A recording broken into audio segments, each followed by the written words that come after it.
guys, it's Julie. How's everybody doing? This window light was highlighting a piece of my hair that was sticking way up. Oh well. Anyway, I hope you guys are doing great. Hope you guys are doing great. Hey, well, I mean, it's the 5th day and I've been dressed every day. Now it's just the first day I've had workout clothes on, so good for me. Good to see you all today. It is Monday morning here in December, where we're at right now. And I hope you're having a wonderful day today and just really getting started into your morning. I put on there to step into your day with massive purpose. So whatever you're doing today, I want you to know that it's important and that you have a purpose and a reason for doing it, whether it's changing diapers, caring for those you love, working to raise money to raise your kids and pay your bills, caring for an elderly loved one, staying at home. You know, you have an important purpose today, so I'm not going to preach on that. I could share a lot about it, but anyway, just do your purpose. It'll be awesome. Okay, I want to tell you guys the saddest story. I am really sad about this, even though I don't seem sad, but I just had the saddest thing happen to me at Target, and I want to remind us all to be looking for this. The guy at the register, hey Lisa, when I went to the guy at the register, a young man, he was kind of grumpy, and I just said, how's your day going? Hey, Sarah. And he said, he goes, well, kind of not good. And I said, oh, what happened? And he said, well, you know, when customers are yelling at you, when you want them to give them the red card, and I said, I totally get it. I'm sorry you're having a bad day. And I was like, it's kind of stressful for people now. They're kind of stressed out when they come in, about Christmas and stuff. And he's like, yeah, he said, I'm just a Scrooge about Christmas. And I said, and I don't know, you know me, I'm always going to ask the questions kind of. So I said, well, is there a reason you're a Scrooge, or do you just not like Christmas or whatever? Oh my gosh, you guys, I was so oh. He said, I lost a close family member around Christmas, and as a matter of fact, it was on today. And he started crying.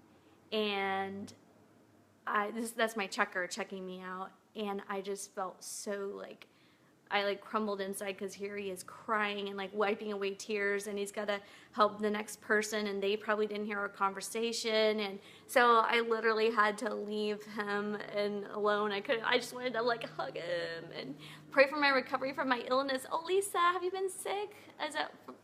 Anyway, from your stomach? Or I know I was having problems with that a while ago, but yes, I will be praying for you. So I just pray for Lisa right now that you'll have complete healing, and that whatever symptoms you're having will go away, and you'll have strength to recover quickly in the name of Jesus. So anyway, this guy, I felt so bad I left him, but it was just a reminder, you guys, look out for the Williams. His name is William. So look out for the Williams that you're coming into contact with, that you are meeting in random places like Target. And if you see Williams out there that look like they're having a really bad day, there might be something big going on. So just love them and be kind and be gracious today.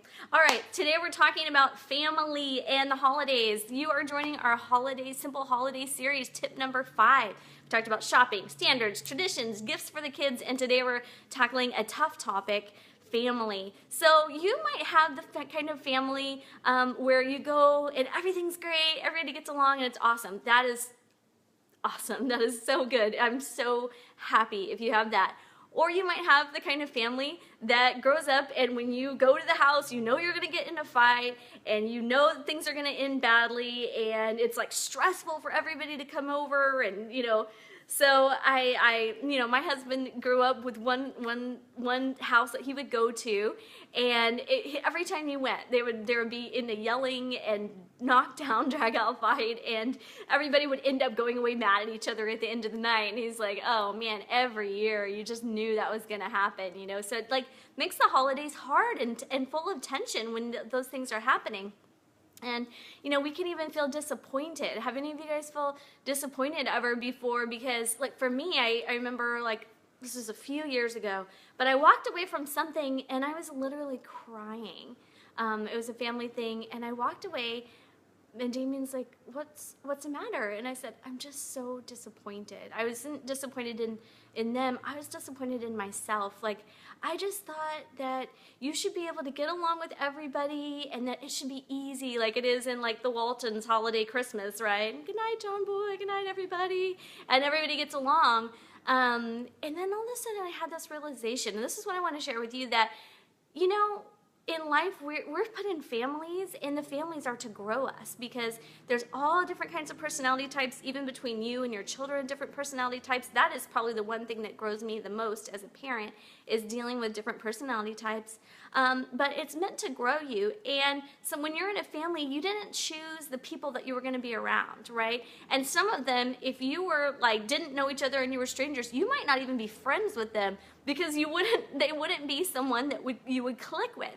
But yet we anticipate when we go to a holiday, we're just going to click with everybody. It's going to be great and beautiful, and everybody's going to get along wonderfully. And then we feel bad if it doesn't happen, or we know it's not going to happen. And so I just want to share a couple tips this morning. Number one is choose your battles. So you're going into a situation where there might be someone who maybe says something inflammatory or derogatory or negative, and you don't want to get into that conversation. You hear that topic come up, that politics or whatever it is, and you hear it come up.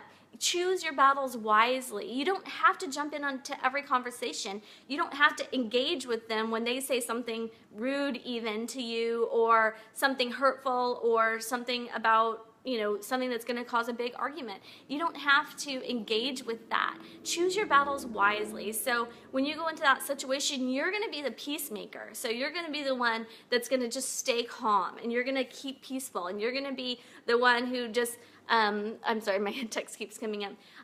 You're going to be the one that rocks that situation through, and just is wise about avoiding those potential landmines that you can step on. They're going to cause the explosion, right? So you don't have to agree with everything on everybody on everything that they say, but we also don't want to be that person who is inflaming everything. So we should be at peace, if at all possible, with everybody.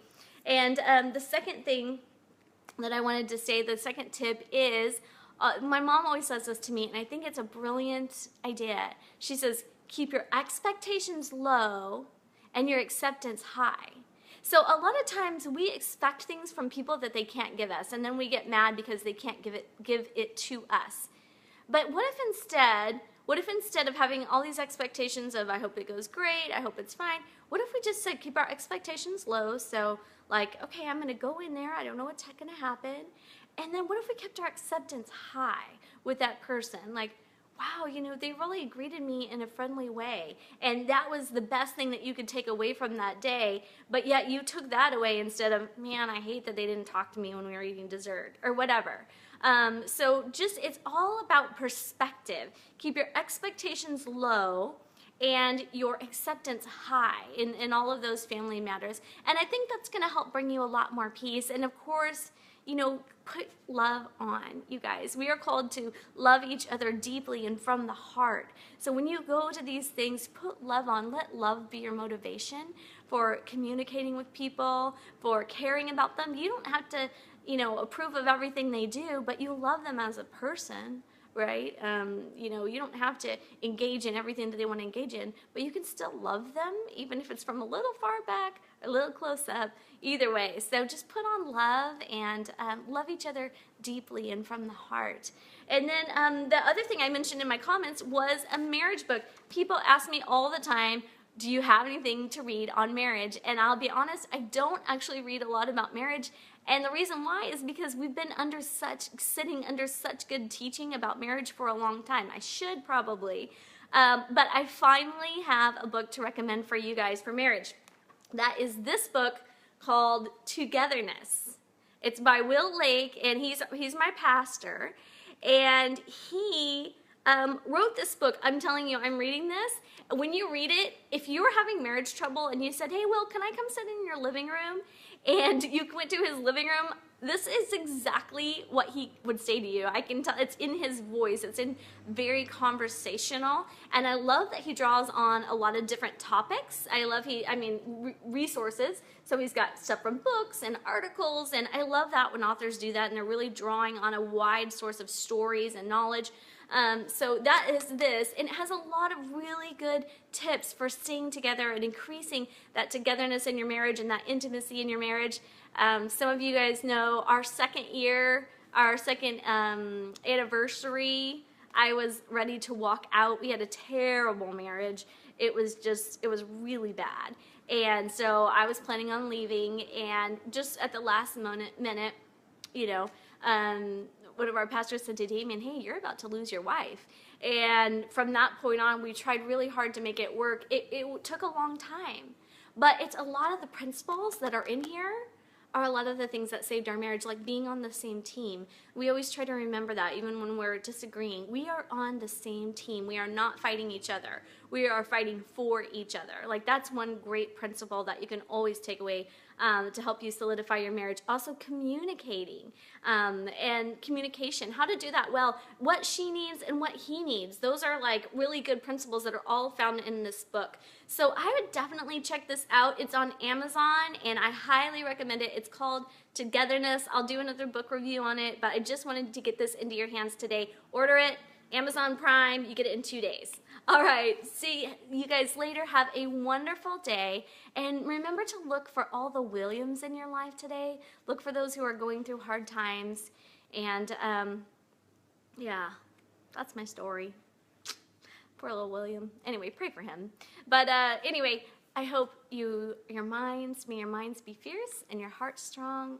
Your heart's brave and your spirit's strong today. Love you all. See you tomorrow. We're going to be talking about, I think, the meal or the table. I can't remember. Anyway, come tomorrow, okay? Bye.